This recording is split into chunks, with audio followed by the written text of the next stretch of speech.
कर्जत तालुक्यात मुसळधार पावसाचे थैमान सुरू असताना दुसरीकडे मुंबई पोलिसांनी मोठी कारवाई करत किकवी येथे शेळी पालनाच्या नावाखाली चालणारा कोट्यावधी रुपयांचा MD ड्रग्सचा कारखाना उद्ध्वस्त केला आहे। या प्रकरणी पोलिसांनी आतापर्यंत 25 कोटी रुपयांचा मुद्देमाल जप्त केला असून 6 जणांना अटक केली आहे।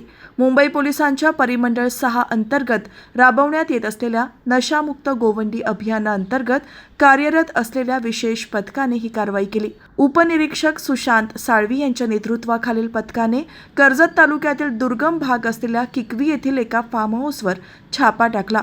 पोलिसांनी दिलेल्या माहितीनुसार 19 मार्च रोजी RCF पोलीस ठाण्याच्या हद्दीत MD सह पकडलेल्या एका तस्कराच्या चौकशीतून या कारखान्याची माहिती मिळाली।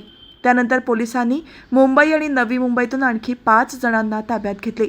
या आरोपींच्या चौकशीतून रायगड जिल्ह्यातील कर्जत तालुक्यातील कशेळे जवळील किकवी गावात सावली फार्म हाऊसमध्ये MD बनवण्याचा कारखाना असल्याची धक्कादायक माहिती समोर आली। छाप्यामध्ये पोलिसांनी 15 बाय 20च्या खोलीत चालणारा MD बनवण्याचा कारखाना उघडकीस आणला। या ठिकाणी 5 किलो 525 ग्रॅम तयार MD बनवण्यासाठी लागणारा कच्चा माल आणि इलेक्ट्रिक प्लांटचे साहित्य असा एकूण 12 कोटी 5 हजार रुपयांचा मुद्देमाल जप्त करण्यात आला असून एका व्यक्तीला अटक करण्यात आली आहे।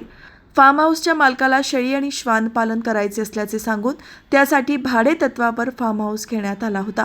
या माध्यमातून त्यांनी MDचा कारखाना चालवत होते अशी माहिती पोलिसांना दिली।